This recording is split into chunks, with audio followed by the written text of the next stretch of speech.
अकाल चैनल ਨੂੰ ਸਬਸਕ੍ਰਾਈਬ ਕਰੋ ਨਵੀਂ ਵੀਡੀਓਜ਼ ਦੀ ਨੋਟੀਫਿਕੇਸ਼ਨ ਦੇ ਲਈ ਬੈਲ ਆਈਕਨ ਨੂੰ ਕਲਿੱਕ ਕਰਨਾ ਨਾ ਭੁੱਲਣਾ ਵਾਹਿਗੁਰੂ ਜੀ ਫਤਿਹ ਮੈਂ ਜਸਪਾਲ ਜਾਲੀ My name is just Karen Kaur.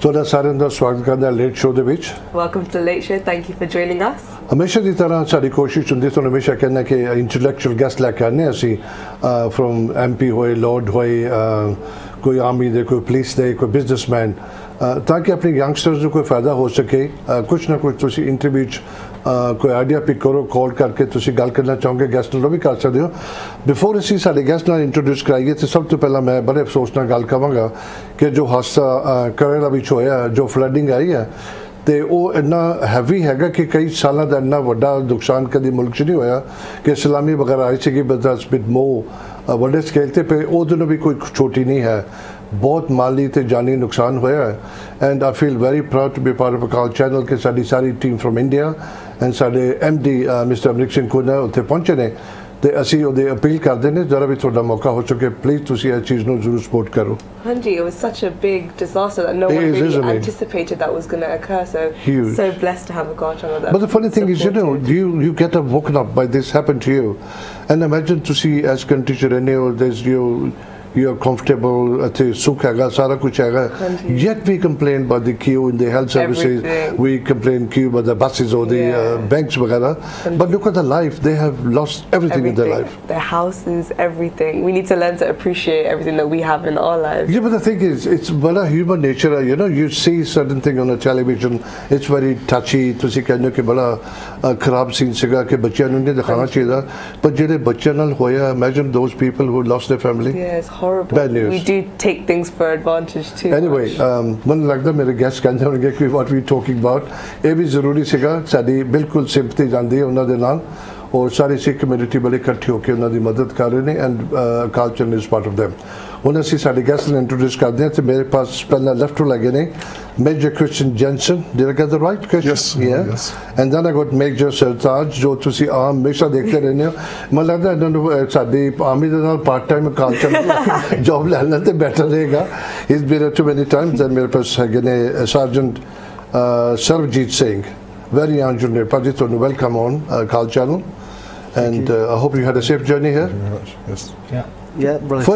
Firstly what we do is you all I guess well know him he's part of us Christian tell me about yourself where were you firstly we want to touch down on your short history from your childhood Okay.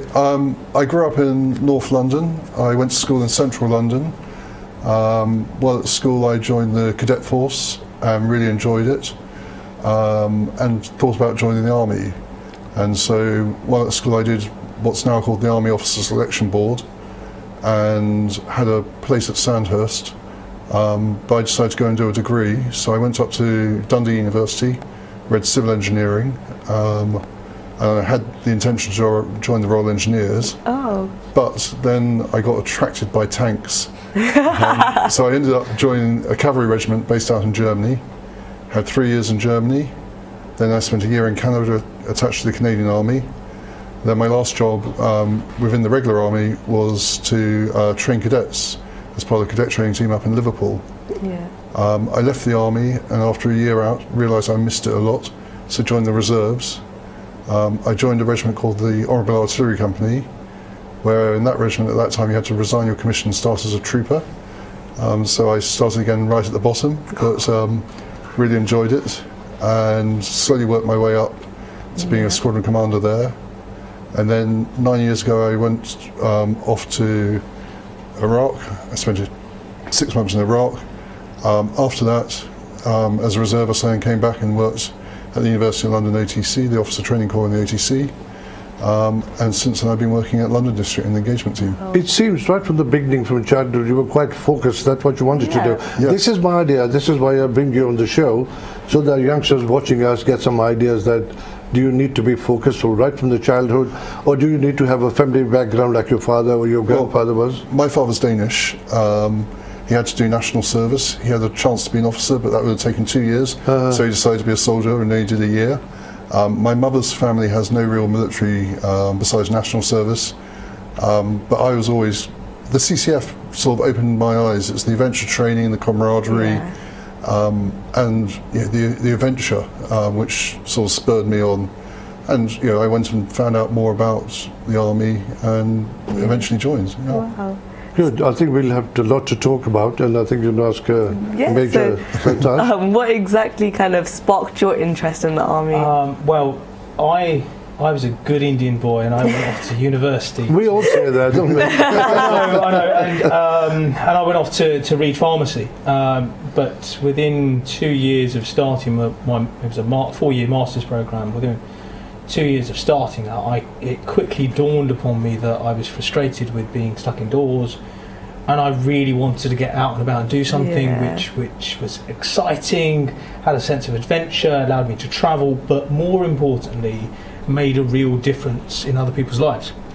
And I looked around at everything that had inspired me growing up, and for me it was the first Gulf War back in the early 90s, and really understanding not just the tactical, so the guys and girls on the ground at the time, but all the way up to the strategic, and what was happening politically with Thatcher into Major, and everything that was happening across the world. And that really, really inspired me. I thought, actually, I want to be a part of an organisation that can make a big difference.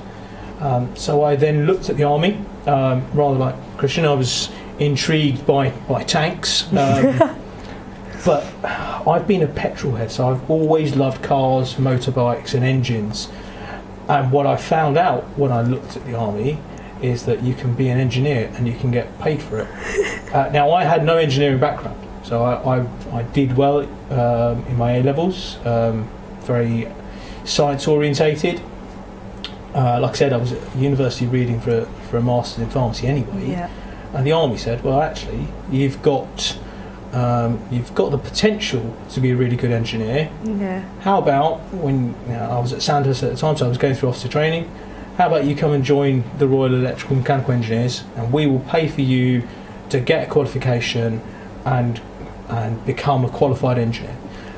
So I'm now en route to becoming a chartered engineer, and that's all because the army gave me that opportunity. And to be perfectly honest, when I first joined, I didn't think that engineering was a possibility. I didn't think people still do that. People still do exactly. that. I think we were talking earlier that there are 200 plus different jobs that are available, trades that are available in the army. So doctors, dentists, lawyers. People just aren't aware about it. Exactly. One thing, we'll come to this again, very important, because I keep saying, even now, people leave the front home, they don't know which direction to take. The most difficult part. This is the reason why of the show, so that people can understand and follow up, and hopefully they get some ideas from you people, and hope they will call us as well. I think I'll have the same question to Sergeant Sarabjit Singh ji.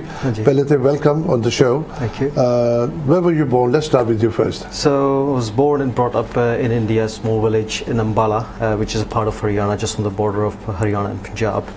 As Major Gogna said, that when you go through your childhood, you go through the phases, right? So once you have to pass the high school and make sure you get the high grade as possible as you can, make your parents proud, and then you go through the secondary education, and then you go through your degree and stuff like that. So it's all about just get there, get your heads in the books, and make sure you get the good, awards, or the division, as you such call it, back home in India. So as I was going through, I was always focused, and I always have the vision to apply for the civil services back home in India. Back home in India, okay.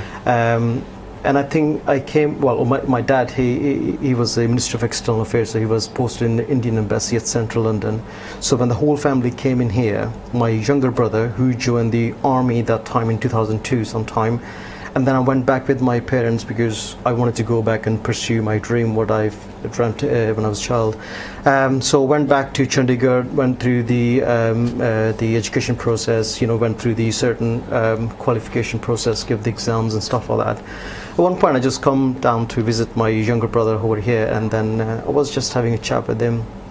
And then he was telling me all the good things about the old adventures. Major Gogna spoke about adventure training, get paid for, and you deploy on overseas, do different exercises, you get different qualifications. So I would say the credit goes to my younger brother to actually kind of inspire me to be part of British Army. So I just went through the process, joined the Army in 2004. It's coming to 15 years now in January. Wow. 15 years. And absolutely loved it. Yeah, 15 Being a years. sergeant, how long did it take you to get that position then? It actually varies. For example, I'm signaller by trade. As we said, that we got different trades and stuff like that in the British Army. So that is my trade. But as you go through it, then you have to analyze your career. Basically, you're in charge of your career, where you want to see yourself, and you set milestones or set stones for yourself. What's your next stop? What you're heading to now? So the next rank will be for me will be Staff Sergeant. So that will be either the SQMS or CQMS. Depends wherever they need it. So that could be CQMS coming to Sandhurst or working with the other departments or other forces, or you can be deployed overseas. Explain me quickly, how far are you from being major? So within the Army itself, we have the senior non-commissioned officers and the commissioned officers, and you join as a private, and you just work your progress through your ranks to be senior NCO, which I am at the moment. For the commissioned officers, obviously you join the commission or the Army as a commissioned officer when you go through standards like which Major Gogana did. But with the senior NCOs, when you reach up to a certain rank, you can apply for commission, and obviously you have to go through the selection process. If on successful completion, then you will given the rank of captain, and then you go through the same process. So which is called the late entry, which is with Major Gogana's direct entry to the Sandhurst. Okay, that's nice. Just had a little question from Major Christian, because you were talking a little bit before about ethnic minorities that are underrepresented, and how you're doing what you can to kind of the Sikh soldiers that aren't represented, and you were trying to represent them further. So one of the reasons we have the Sarigari initiative, Sarigari Day, is because we recognise obviously the Sikhs with their martial background. I'm very proud of their heritage. Somehow they aren't joining the Army as much as we would expect as a percentage of their population. So we wanted to bring out an initiative to celebrate Sarigari Day, which we always used to celebrate in India, to try and encourage people to look at the Army again and realise our shared heritage. I think I'll ask our cameraman to show some pictures. We can talk about that as well while we're talking. Okay, That'd be a good idea. Could you explain what's happening there? What are these ones here? We go slow. Right. That's which one are you, Sartaj? I unfortunately did that picture country last year, but so we have the commemorations at Sarigari for Sarigari every year. We've been holding them since 2014 now, and last year we had the opportunity to take Maharaj Guru Granth Sahib Ji up to the National Memorial Arboretum. For the Sarigari commemorations there. So some of the photographs that you see here are of soldiers attending that commemoration ceremony, and it was quite a poignant event. That also coincided with a number of us going to India to commemorate what was the 120th anniversary of Sarigari. So we did a joint event there with the Indian Army and the families of the soldiers that were there at Sarigari, those 21, and that was quite a move. I had the privilege of being part of the cohort that went there, and that was a really moving ceremony. I mean, it was moving to meet the families of these 21 brave individuals who stood to the last and really made a difference against those 10,000. Do you know, this was quite major, 21 against 10,000 people. Everybody seems to talk about the World War I and World War II. There's very little awareness about this Sarigari Day. Certainly within the UK, the British Sikh community aren't as well aware of it. They're becoming increasingly aware of it. I know Jai Singh Sahal, who I can proudly say is a captain in the Army Reserve as well. He's done a lot of work in order to raise the profile of Sarigari, and you know, he's done a number of books and videos. Yeah, he's done a documentary, sort of an hour-long documentary all about the battle. And he went to the battlefield, he describes the conditions and sets the scene for the battle. It's quite an incredible documentary if you ever get a chance to see it. But it felt right for us to celebrate or commemorate the bravery of these 21 soldiers from the 36th Sikh Regiment, who, as we said, fought to the last man. You know, a very similar situation to Rorke's Drift, but every man fought to the last in this case. Heroically. Heroically, yes. Yeah, very much so. And the fort they were in was a communication fort between two major forts called Fort Lockhart and Fort Gulistan. Yeah. And so that was the communications, and they were using heliograph signalling mirrors to send Morse code messages. So we actually have a record of the commentary from the signaller at the top of the tower as he's describing the battle below him. And you know, once they've broken into the compound, the Afghans break into the compound, you know, he signals permission to pack away my kit and go and join the battle, which is, you know, incredible courage and bravery and cool-headedness to be able to sort of send that message and to keep your wits about you and sending in Morse code messages throughout the day. Must have been horrible, yeah. So, Jiti, I'm going to ask you a question. Like, you know, World War I, II, today, a lot of army that came from India, recruit karke, most of them probably not knowing ki karan ja rahe, they probably was very much like going on a holiday or something. They, although they nothing much to do but the dastar. Yeah. Hun tusi kis tarah feel karte with the British Army, with the dastar? Mere sahab naal, I'll be very honest. Tusi pehle te jadon uniform paale na, you look out of this world, totally smart. ਇੰਨੀ ਸੱਜਦੀ ਹੈ ਤੁਹਾਡੀ uniform ਪਾ ਲਵੇ ਉੱਪਰ ਜੇ ਤੁਸੀਂ ਦਸਤਾਰ ਪਾ ਲੈਨੇ ਹੋ ਉਹ ਸੋਨੇ ਤੇ ਸੁਹਾਗਾ ਹੋ ਜਾਂਦਾ ਇਟਸ ਸੱਚ ਅ ਬਿਊਟੀਫੁਲ ਥਿੰਗ ਤੁਸੀਂ ਦੂਰੋਂ ਰੈਕਗਨਾਈਜ਼ ਹੁੰਦੇ ਹੋ ਸਰਦਾਰ ਇੱਕ ਯੂਨੀਫਾਰਮ ਦੇ ਵਿੱਚ ਹੋਵੇ ਤੁਸੀਂ ਉਹਦੇ ਬਾਰੇ ਕੁਝ ਐਕਸਪੀਰੀਅੰਸ ਦੱਸੋ ਆਪਣਾ ਹਾਂਜੀ ਡੈਫੀਨਿਟਲੀ ਜਿੱਦਾਂ ਕਹਿ ਲਓ ਵੀ ਦਸਤਾਰ ਸਾਡੀ ਪਹਿਚਾਣ ਹੈ you نو it's our turban is our identity so as our history because obviously we belong to a very rich history we talk about Saragari that's one of the certainly one of the long heroic stand we have you know within our history so it certainly feel proud because obviously you know we have the legacy which we need to carry forward and you can only do by you know by putting yourself into some sort of situations where you have the uniform and obviously wearing the star is to be honest with you my personal experience over the last 15 years has been really great just by you know having the turban on me you know whenever you go with the people obviously not knowing you know the Sikhs can join the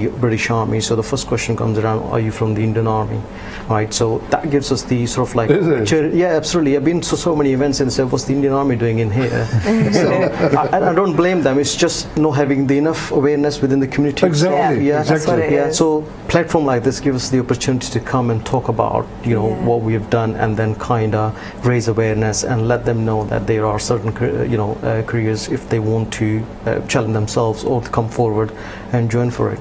It's interesting in contrast to that my experience has been very many British Asians asking if I'm from the subcontinent. Isn't it? Yes, however I was in Tesco's the other day in uniform just grabbing a quick bite to eat for lunch and the number of individuals that came up to me and said I did national service and I served with the following individuals the Sikhs absolutely brilliant heroic individuals great to work with very proud of you and these are English gentlemen who've served their time and have really positive memories and recollections of what it means to have somebody from the subcontinent, the star or otherwise, you know, but particularly the Sikh cohort, and you know, that affinity that they have, the brotherhood that they shared with those, is the same that we share today with our counterparts. It's just a pity that not everyone really understands it, or not everyone's exposed to it. And I think there's more within our own community that remain unaware of the opportunities. And how we prosper than there are external to our community. I think the one thing which says, you know, at the end, you know, whenever you're walking, wearing uniform in the star in the streets, and someone come and shake your hands and write, "Thanks very much for your service for this country, and we really appreciate what we do." You know, that's sort of like the feeling of satisfaction kind of thing, gives you the pride, thinking, right, at least we are part of that community where we can make difference in the modern society. Tell me, one thing I really need to know. I tell you, if I was wearing a uniform, I'll be uncontrollable. I can tell you that, honestly. I swear.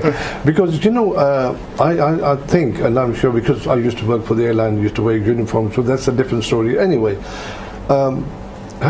when you wear a uniform, does your attitude change, that you become a tougher man, you walk with a pride, and you always, does that really happen? If you dress it casually? Yes, I think you have to. The moment you put on the uniform, you're representing the army. Yes. Exactly. So you have to, have your what we call the C drills: courage, discipline, respect, integrity, loyalty, selfless commitment.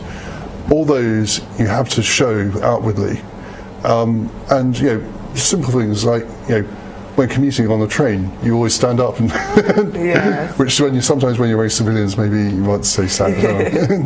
I must say one thing: when you walk around the streets, or you go to the underground, wherever, you happen to see an army or you see a police officer, you feel very at ease. You think, oh, I'm safe because you guys are walking along with us a lot. It's just a feeling because the respect and what jobs you do, and every citizen feels very square. Have you seen you around? As Sartaj was saying, that you do get people come up to you and say thank you, and you sort of think, well, okay. But it's actually very humbling when people do that to you. Isn't it? Very respected. It's quite a strange experience. I guess we're not American, so in Britain our culture is very, very different. So we're not used to having that overt display of thanks to the armed forces. But it's always a very pleasant thing. Like Christian said, very humbling. I wanted to talk a little bit, because you previously spoke about how you're in university for a couple of years and then you found out the opportunities, and you said you work with youth engagement. Yes, so my current job is I work with the Army Youth Engagement Group. The Army Engagement Group, and part of that we've got a team called the Army Youth Outreach Team, and I'm remitted to. I've got a national remit, so I've worked with Christian and a number of other individuals around the country, and going to schools, colleges, and youth groups to educate and inform young people, and that's from age 11 all the way up to 25 plus. Tell them a little bit about the opportunities that we've got in the Army, but more importantly, we teach them and demonstrate to them how science, technology, engineering, mathematics, the STEM subjects, are applicable in everyday life, and so therefore what they're learning at school today, how they could employ those skills and those lessons, that knowledge that they gain in a professional career. Now, we just happen to use the Army as an example. It's interesting that you mentioned the floods in Kerala earlier, because actually what we do is we talk about a humanitarian aid disaster. So, for example, we would take a scenario such as the flooding or an earthquake and say, okay, we're deploying some soldiers into this area. These are the needs of the soldiers and the individuals. Right, let's use your science, technology, engineering, math skills to solve these problems for those soldiers on the ground and for the people that they need to help. That is really good, because I could admit when I was growing up in high school, I'd be like, oh, I'm not going to need this in the real world, but if that's what you're doing, you're teaching kids, that's perfect. Suddenly we demonstrate to them why Pythagoras' theorem, why trigonometry is important. Thank you very much. Sorry, Mafi Chamanga, we're going to go for a little break.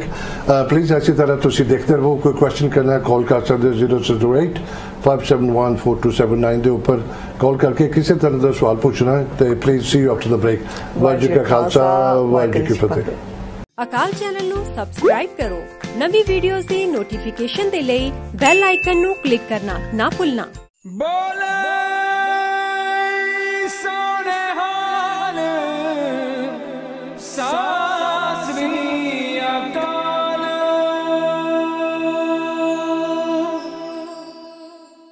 Akal channel ਨੂੰ subscribe ਕਰੋ। ਨਵੀਂ videos ਦੀ notification ਦੇ ਲਈ bell icon ਨੂੰ click ਕਰਨਾ ਨਾ ਭੁੱਲਣਾ। ਵਾਹਿਗੁਰੂ ਕੀ ਫਤਿਹ। Welcome back. ਅਗਰ ਤੁਸੀਂ ਹੁਣੇ ਜੁਆਇਨ ਕੀਤਾ, ਸਾਡੇ ਪਾਸ ਬੜੇ ਆਰਮੀ ਦੇ ਆਫੀਸਰਸ ਆਏ ਨੇ, ਦੋ ਜਣੇ, major Christian Jansen and major Sartaj Gogna. and Sergeant Sarojit Singh. You know, when I talk about Major, why do you always remind me about Dad's Army? I don't know. Maybe. Honestly, you always remind when you talk with somebody being a major, I say about Dad's Army. Tell me when you go older. I hope you're going to carry on with these series, is it? At least you didn't say 40 Towers. That's all I'm going to say. But yeah, it's amazing. The most people's image of the army still relates to something like 40 Towers or Dad's Army. Exactly, isn't it? We've changed a little bit. No, you have changed a lot, obviously, because, as I said earlier, because a lot of people don't know what door to knock into to go into the army or any other professional field in the civil area.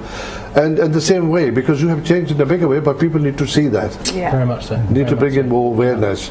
And I think we start with you, Major Christian, but let's touch on the Sarangeri Day. Yep. Tell me a little bit about where, when this all happened and how it happened. So the battle was fought in 1897 on the northwest frontier. The two major forts, as I mentioned before, Fort Gulistan and Fort Lockhart, were garrisoned to protect the people of the area. Afghan marauders were constantly harassing the area. So we had the two garrisons there, but they couldn't communicate to each other. So we had the communication force in the middle, and the Afghans realised if they took that communication force out, they could then get past easily. So they laid siege to that fort. The two major forts were also laid siege to, so they couldn't go and relieve the people. So they had to fight gallantly to the last man. You were saying as well that the Indian Order of Merit after... Yes. So afterwards, because it was such a gallant fight, all 21 members received the Indian Order of Merit. Two Gurdwaras were built by the British government, and their pensions were actually quite incredible. I can't remember the figures now, but compared to modern pensions, I would like one like that. Well, you may just touch to tell us something more about the Sarangeri. I think the interesting thing about Sarangeri is there were 21 men who faced 10,000 people. It's easy to say when you start thinking about the numbers over a sustained period of the best part of 7 hours. They stood their ground. They knew exactly what was coming, and they knew that they had no escape, and they had limited ammunition. They needed to be very sensible as to how they employed it. As a story, as a professional in the army, it's inspirational. Just as a person, listening to the bravery of these 21 men and what they did, and the feats that they achieved during that 7-hour stand, it's absolutely phenomenal. It just doesn't seem possible. It doesn't, and that's the amazing thing. They stood there, they stood their ground, they fought hard, they worked together as a team, and those are all values that we can aspire to. It doesn't matter what you do in life. If you're in the army, in the Navy, RAF, if you're a doctor, if you're an accountant, you want to draw lesson from these 21 men, because to be that professional, to stand up for what's right and do your duty and work as a team, be disciplined, have that courage, respect one another, to take the orders and all that kind of good stuff, and just be loyal to your friends, your comrades. It doesn't matter what walk of life you're in, you want to draw those lessons. For me, as a Sikh, obviously I'm very proud to have that as a heritage to fall back on. As an army officer, I'm incredibly proud of those individuals, and I look up to them with the utmost respect, and think, do you know what? I hope that if I was ever in a similar situation, that I could, be as professional as that and emulate them. But just as an adult, just as a human being, you want the same. And Sergeant, do you have anything to add to this story of bravery? I think the mostly has been said, but what I would say though, really proud to be a Sikh and have that rich history. you know, what they did in those days, you know, it takes a lot of moral courage to, you know, stand on your grounds and do the right thing, have the determination and the will to stay there and defend that. And I think these kind of values we need to, we expect from modern soldiers as well, because that is inspiration when you're having, you know, low moments, and when you think about, you know, so you're struggling with a little bit, as you pointed out, Barry, as well, that, you know, we talk about, we moan about every single thing what we have, you know, we take life for granted, but just living in the situation, imagining they went through in their head and still have that bravery, you know, the displayed by them was unbelievable. I think it just takes a lot of courage, and I'm proud. Definitely so inspiring, and hopefully we can one thing I must say, I'm not being biased because this is Sikh, that's what I'm saying it. I think I can ask Major Christian about that. But all the ethnic group in the army, Sikhs always played an important part. They was always up front. Sikh is known as a lion. They're always brave and courageous. They are. That's the way Sikhs are. And do you find that it's a? Oh, definitely. I mean, you know, as you say, the Sikhs are well known for their as a martial race, and you know, for their hard work. They're known as warriors. Exactly. Yes. You know, yes. I might not have lifted a gun myself, but you know. Yeah. And you know, they are back in India. They make up something like 20% of the army, besides being a very small percentage of the population. And obviously, we'd like to see more in the British Army, because unfortunately, at the moment, they're underrepresented for the percentage of Sikhs in Britain. I wanted to touch upon apprenticeship, so hopefully we can inspire some other people who are looking to join the army and give them some options. So I think most people have a misapprehension that the army is all about bombs and bullets and blowing stuff up. What's interesting, I find interesting, is that, you know, over 70% of the jobs we've got have nothing to do with direct combat. This is amazing. This is amazing. I mentioned earlier about doctors, dentists, accountants, logisticians, engineers like me, radiographers, nurses, lawyers. There are so many. There are 200 plus different trades, jobs that you can do. And if you're 16 plus and you know you finish your GCSEs and you want to do something different, you don't want to do your A levels or go off to an FE college, then you can join the Army Apprenticeship College in Harrogate. If you're 18 plus, you can join one of our apprenticeship schemes, and we are the largest employer provider of apprenticeships across Europe, with almost something like 10,000 different apprenticeships that you can do. So we take individuals who want to do something interesting, they want a bit of adventure, and we give them skills that they can use for life. Become an electrician, a plumber, a dentist, a dental technician, pilot, a signaller. There are loads of different things. I tell you, very few people will think that way, because majority, as you said, it's only to do with the guns in the back. Exactly. So we mentioned earlier about disaster relief. So we've got a number of people out in South Sudan, for example. We've got an engineer task force. They are there to help build schools, hospitals and wells. They are professional engineers, civil engineers, who are employed by the army. They're soldiers, men and women, who are digging wells, making boreholes, building schools, and that is, they aren't employing local civilians. They are putting the bricks together themselves. They are putting in the electricity and the plumbing, so that they can make life better for those individuals that are going through the civil war, and help rebuild the infrastructure of that country. I don't think people know that that's even an option to go into. Exactly, and they don't use their weapons because that's not what they're there to do. To do exactly. Yeah. And I'm a reservist now, and these opportunities are available for reservists. You can do your apprenticeships as a reservist, or if you have a profession, you can use your profession within the army as a reservist. So we have lots of doctors. The army and had lots of doctors from the NHS come out to Afghanistan to help. Nurses, lawyers, people in the media, all these jobs are available as reservists as well. Yeah. I think it's probably important to clarify exactly what a reservist is. You know, we use that. I was term going to all ask the that time. actually. So I'm in the regular army, so I'm full time. We're both full time, and we're paid, 24/7, 365 days a year to do the job. Yeah. We work a 9 to 5. Essentially, when we're in barracks, when we're here, we're working a 9 to 5, just as you would working any other professional in this country. And Christian, as a reservist, he's a part-timer.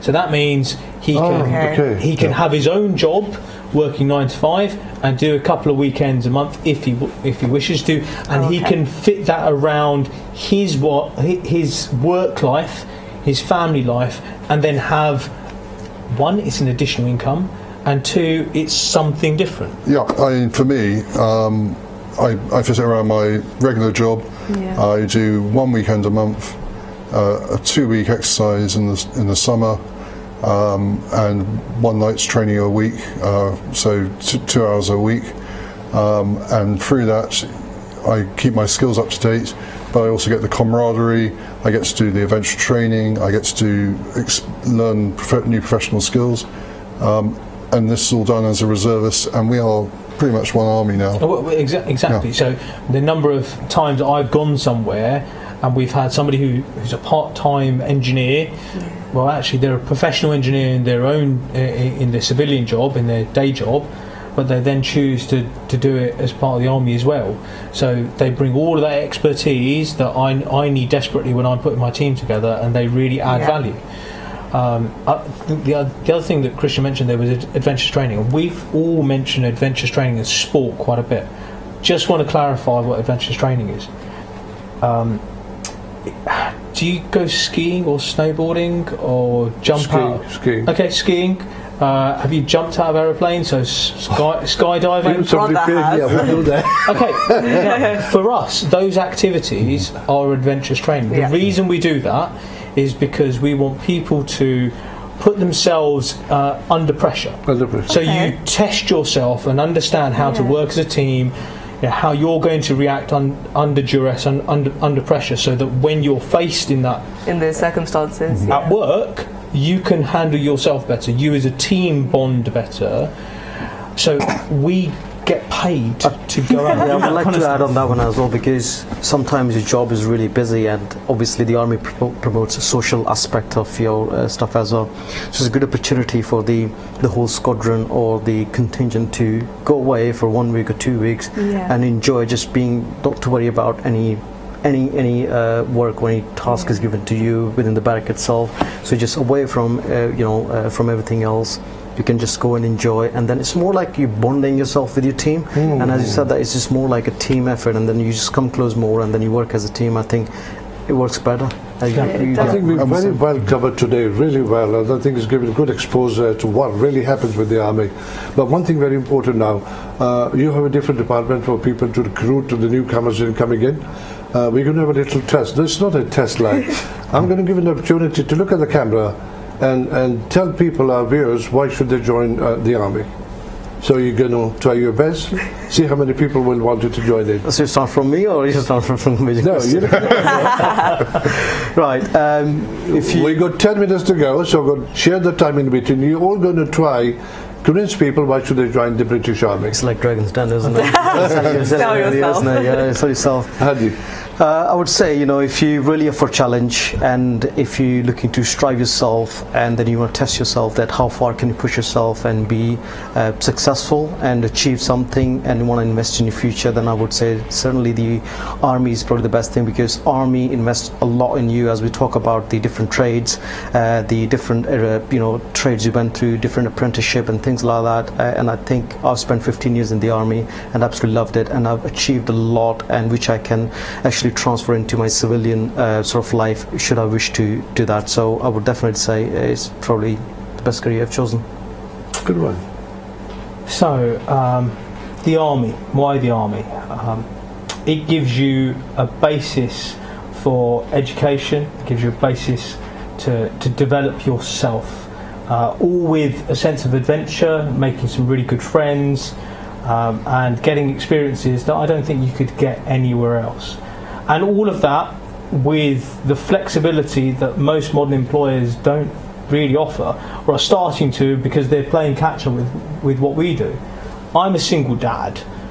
The army has accommodated my daughter and I to figure out how I can work and work to my fullest while still being a father to my daughter and giving her as much of my time as possible. It's flexible, it's accommodating, because it's about the team. It's not about the individuals. We invest in each one of us so that we can be the best that we can be. We invest in those individuals because we want to see them succeed, and we want them to succeed under their own guise, and it's a pure meritocracy. If you do well, you will be promoted, you will be paid, and you will be further educated in order that you can do even better. And it doesn't matter whether you're an Anglo-Saxon male, a young lady from Jamaica or Fiji, or a Sikh man like myself. If you can do the job, then you'll get the credit for it, and you'll get promoted, and you'll get paid the same. The Army's one of those few institutes that's always had equal pay. It doesn't matter if you're male or female. It doesn't matter upon your sexual orientation or preferences. The Army is an equal opportunities employer in the most essential sense possible. It's like having an extra family, because you're surrounded by friends who will always be there to support you no matter what you do, no matter what the hard times are. And it just keeps giving. It's a phenomenal place to be. And in my time that I've served, the 18 years I've been, I've had a phenomenal time. How do I follow that? Before you answer that, one thing I must say: had I met you 10 years ago, I would have been the first one on the list to join the army. It is very, very tempting, very encouraging, because honestly. the things you say about the flexibility and the family life, and you know, the pride and the very good uniform, and you know, all that comes along with it. Beautiful. Yes, sir. Sorry. I was going to say, how do you follow that? Well, come and find out yourselves. We're having a commemoration day for Saragari on the 15th of September at the Army Reserve Centre in Southall, which is on Haysbridge Road. We have 8 different army regiments appearing there. We have a helicopter, we have a tank, we have people from the medical corps, we have engineers, Royal Electrical Engineers, we have a Gatka demonstration. We are putting on a play called The Trove, which is a play about a Sikh soldier in the First World War. So we're doing culture as well.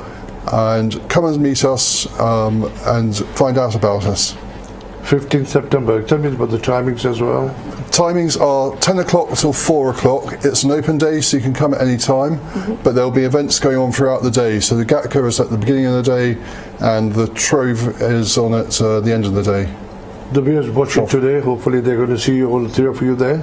Yes, we'll be there. Most definitely. Yeah. Most definitely. Haji, Definitely inspired myself, and I think you guys were talking about the amazing advantages as well of being in the armed forces. Could you talk about that a little bit? Well, I enjoy. Tell me about the fitness as well, because a lot of people think that you need to be fit before This is really a really good point, buddy. So I wasn't particularly fit before I joined. Now the army is all about progressive fitness. Just like with our education, it's about, if you want to be fit, we will help you get fitter. Come on, that's nice. And that's what we're all about.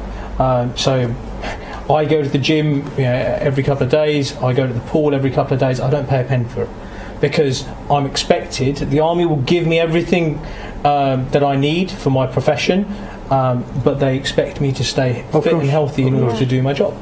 But it's not arduous, it's not difficult, because the army will always help you get fitter, and as I think Christian said earlier, we get our own personal trainer. Yeah. Yes. And I would certainly be as fit as I am now if I wasn't in the army. You have to keep on maintaining your standards. Yeah. So it is good. It keeps you motivated. I think the difference I've seen being a section commander at Phase 1 establishment, where the people come and join the army, and then they went through 14 weeks progress, the fitness they arrive with and the fitness they live with, and you can see that progression is phenomenal, because they don't realize, because the way they design your training program is just so you're working out on different muscle groups and different stuff. Yeah. So you don't see that change in yourself. But us being at look at the bigger picture, you can see that, and by end of coming 14 weeks, they're at the stage where we needed them to push out to the field army to do their certain jobs or the tasks they require. I think we covered as much as we could within the short time we had. One thing I'd really like to ask quickly, three of you, if you weren't what you're today, what would you have seen yourself doing? Crumbs. Well, as I'm a reservist, when I left the army, I went into finance. I'm now starting a new career, working for a small livery company in the city. So that is my alternative. But I get to still be in the army as a reservist. Yeah. I got 1 minute between two of you. You're going to have to go first. Cheers for that. Well, I'll tell you why, because he wants to talk for a longer time. I'll make it really quick then. If I wasn't in the British Army, then obviously back home in India I would have joined the Indian Police Service. Yeah, definitely. I don't think I could have ever done anything different. All of my siblings have gone off and become doctors or engineers in computing and all that great stuff.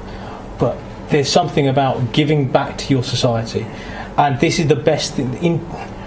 Sikhs do well wherever they go because they integrate into the community that they work with and belong to. And this is our community, and there's no better way of integrating than giving your whole and serving your nation, and being there for everybody. And the thing I'm most proud of is the British Army allows me to help people across the globe. Be that in Nepal, in tsunamis, in disaster relief areas, whatever we're doing, we are there to help people, and that I feel really proud about. You do well in recruitment, 100%. Definitely. You all done it well anyway. Right in the end, I really like to thank you all for taking your time and appreciate that. My idea is always to encourage youngsters. I really hope they've picked some few things from you, whether it's the perks, whether it's the fitness, whether it's the pride wearing the uniform. I really hope that people will come forward and probably ask you questions on the 15th. Yes, we look forward to seeing them there. You've definitely inspired me. I'm sure you've inspired loads of other people. So just what would you like to say? Yes. No, but I feel proud. I can say that for definite. I feel very proud. But is there anything else that you have to say for anybody else?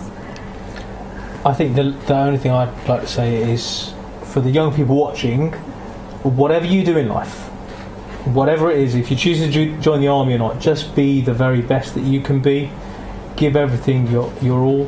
And if you choose to join the army, brilliant. Thank you so much. Sorry, माफी चाहूँगा. Sorry. Best way to end something. Thank you. ऐसे तरह culture watch करते रहो. Next week same time same place पे मुलाकात होगी. तब तक रब रखा.